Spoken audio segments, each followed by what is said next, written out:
Hi guys, welcome back to my channel. কেমন আছো তোমরা সবাই? আশা করছি সবাই খুব ভালো আছো আর আমিও ভালো আছি। সো আজকে আমি যাব আমার হেয়ারে রিবন্ডিং করাতে। চলে তো গিয়েছিলাম, বাট গিয়ে যে কি ফ্যাশাতে পড়লাম সেটা তোমরা কন্টিনিউ ভিডিওটা লাস্ট পর্যন্ত দেখলেই বুঝতে পারবে। সকাল সকাল স্নান করে নিয়েছি, তার সাথে শ্যাম্পুও করে নিয়েছি। শ্যাম্পুটা বাড়ি থেকে করে গেলে ওখানে একটু তাড়াতাড়ি হবে, সেই জন্য শ্যাম্পুটা বাড়িতেই করে নিলাম। আর এইদিকে বেটু ওর দিদুনের কোলে শুয়ে আছে, ওকে রেখে এখন আমি চলে যাব। আর বেটু দেখো কি করে তাকিয়ে আছে আমার দিকে, মনটা খারাপ খারাপ মনে হচ্ছে, ওর মাম্মা চলে যাবে ওই জন্য মন খারাপ হয়ে গেছে।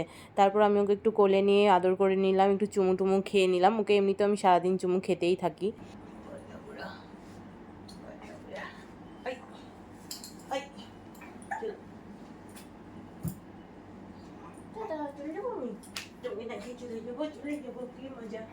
তো এখন আমি ক্রিমগুলো গুছিয়ে নিচ্ছি। অ্যাকচুয়ালি ক্রিমগুলো আমার কাছেই ছিল, পুজোর আগে আমি যে কাজগুলো করেছিলাম স্ট্রেটনিংয়ের, ওগুলো থেকেই বেঁচে গিয়েছিলো ক্রিমগুলো। সো ওগুলো বাড়িতেই পড়েছিল ঘরে, তাই ভাবলাম আমারও হেয়ারগুলো গ্রোথ হয়ে গেছে আর কোকড়া কোকড়া হয়ে গেছে চুলগুলো, দেখতেও ভালো লাগে না। আর অ্যাকচুয়ালি স্মুথনিং করে অভ্যস্ত, তো চুলগুলো যখন নিউ গ্রোথ হয়ে যায়, কার্লি হয়ে যায়, তখন খুব বিরক্তি লাগে।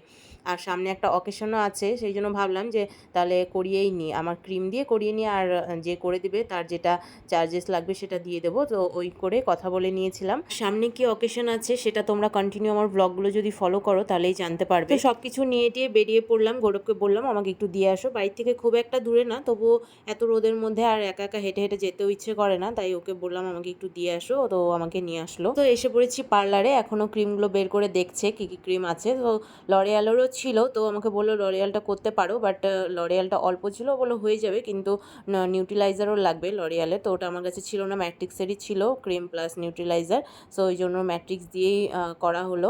তো এখানে আমার প্রসেসিং স্টার্ট হয়ে গেছে। আমি যেহেতু চুলটা ধুয়ে এসেছিলাম শ্যাম্পু করে, তাই এখানে এসে আর লেট হয়নি, ডাইরেক্ট আমার হেয়ারে ক্রিম অ্যাপ্লিকেশন শুরু করে দিয়েছে। তারপর ক্রিম অ্যাপ্লিকেশন হয়ে যাওয়ার পর কিছুক্ষণ বসে থাকতে হয়, সেই সময়টা ওরা আম্মাকা করেছিল, আম্মাকা খেলাম। তারপর দেখো কি অবস্থা, এইভাবে এই অবস্থায় এসে পড়েছি রাস্তায় ফুচকা খেতে। তো এর মাঝেই কিন্তু ঘটে যায় আসল ঘটনা। অ্যাকচুয়ালি ব্যাপারটা কি ছিল, ওই দিন ছিল লোডশেডিং, যেটা আগের দিন অ্যানাউন্স করেছিল, সেটা আমি শুনেছিলাম পাশের বাড়ির ভাইয়ের কাছ থেকে। বাট আজকে যেহেতু সকাল থেকে কারেন্টটা যায়নি, যেই টাইমে যাওয়ার কথা ছিল, সেই জন্য আমি অ্যাকচুয়ালি ব্যাপারটা ভুলে গিয়েছিলাম। আর যে পার্লারে যার ছিল সে অ্যাকচুয়ালি ব্যাপারটা জানতো না। সো ব্যাপারটা ওখানেই গন্ডগোল হয়ে যায়। সো আমার ক্রিম অ্যাপ্লিকেশন করতে করতে কারেন্টটা চলে যায়। যখনই কারেন্টটা চলে যায় তখনই আমার মনে পড়ে যে আজকে তো লোডশেডিং হওয়ার কথা ছিল, আমি তখনই ওকে বলি, বাট ততক্ষণে কিছু করার ছিল না, কারণ ক্রিম অ্যাপ্লিকেশন হয়ে গেছিলো। তাও ভাবলাম হেয়ার ব্রেক হতে যতটা সময় লাগবে ততক্ষণে যদি কারেন্টটা চলে আসে তাহলে তো ভালোই হয়, কিন্তু কারেন্ট তো আসার নামই নেই। আর ওখানে বসে বোর হচ্ছিলাম, তাই চলে এলাম বাড়িতে। বাড়িতে এসে দেখি মা আর বেটু তো ঘুমাচ্ছে। তারপর আমি একটু খাওয়ারও খেয়ে নিলাম, আর আমি খাওয়ার খেতে খেতে বেটুও উঠে গেল। তবে লোডশেডিংটা কিন্তু আমাদের এইদিকে হওয়ার কথা ছিল, বাট আমাদের এইদিকে হয়নি, শুধু ওই দিকটাতেই হয়েছিল। তারপর 6টার দিকে কারেন্ট এলো, আমাকে কল করে বললো, দেন আমি আবার চলে আসি পার্লারে। আর এখানে এসে দেখি ওরা রিলস বানাচ্ছে। আর রিলসটা কোন গানে বানাচ্ছে সেটা গেস করে কমেন্টে বলো দেখি কোন গান। আর ওদের তো বারবার ব্লুপারই হচ্ছিল। তারপর অনেকবার ট্রাই করার পর একবার যাই হোক ফাইনালি ভালো হয়েছে। দেন আবার কাজ শুরু হয়ে গেল। হেয়ারটা আমার একটু ভেজা ছিল, তাই ব্লো ড্রাই করে নিচ্ছে অল্প, এবার আয়রনিং হবে। যেখানে আমার 5টার মধ্যে কমপ্লিট হয়ে বাড়ি চলে যাওয়ার কথা, সেখানে এখন 6:30 মতো বাজে, সবে শুরু হলো। তো এখানে এখন হেয়ারটাকে ড্রাই করে নিচ্ছে, তারপর শুরু হবে স্ট্রেটনিং। এখন 3জন মিলে আমার চুলটাকে টেনে হিচড়ে স্ট্রেট করার চেষ্টা করা হচ্ছে। যাই হোক, স্ট্রেটনিং প্রায় শেষের দিকে।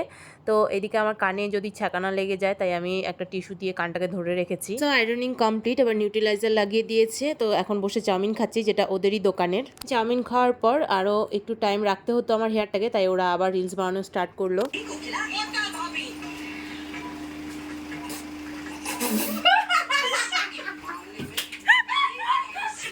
শুয়ে পড়তে পারে।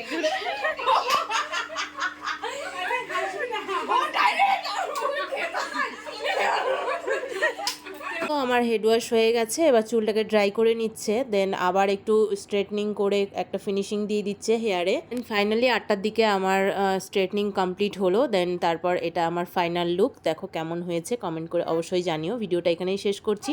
ভিডিওটা ভালো লাগলে লাইক কমেন্ট করো, চ্যানেলটাকে সাবস্ক্রাইব করে দিও। যারা ফেসবুক থেকে দেখছো তারা ফলো করে দিও। টাটা।